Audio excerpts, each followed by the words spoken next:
Menurut Kasat Narkoba Polres Gianyar AKP Kadek Ardike, tersangka berinisial DW ini ditangkap petugas di sebuah rumah kos di lingkungan Abian Baseka Jekau Gianyar saat akan melakukan pesta sabu bersama rekannya yang berinisial ER. Saat hendak memasuki kamar kosnya, tersangka langsung ditangkap oleh petugas. Sementara tersangka ER berhasil melarikan diri. Dari hasil penggeledahan, polisi berhasil mengamankan barang bukti berupa 1 paket sabu, sebuah helm, sebuah handphone, 3 buah pipet, dan sebuah sepeda motor. Sementara ini, tersangka berinisial ER yang diajak tersangka untuk pesta sabu masih dalam pengejaran petugas. Kami melihat seseorang yang memang sudah dari beberapa hari memang kami intai datang ke tempat kos itu dan segera kami lakukan penggeledahan. Ternyata pada saat penggeledahan kami menemukan sabu-sabu di helm miliknya ini bapak ini, jadi ditaruh di dalam helm.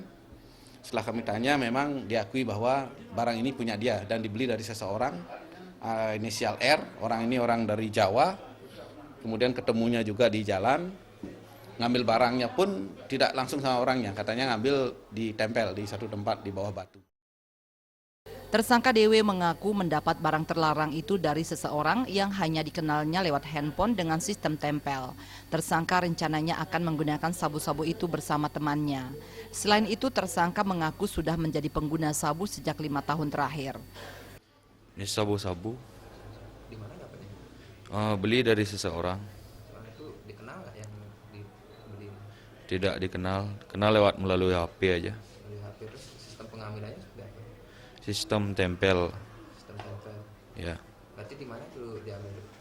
di pinggir jalan biasanya. Di pengejaran. Rencananya itu mau dipakai pesta sebenarnya. Ya, pakai berdua aja. Kita beli patungan.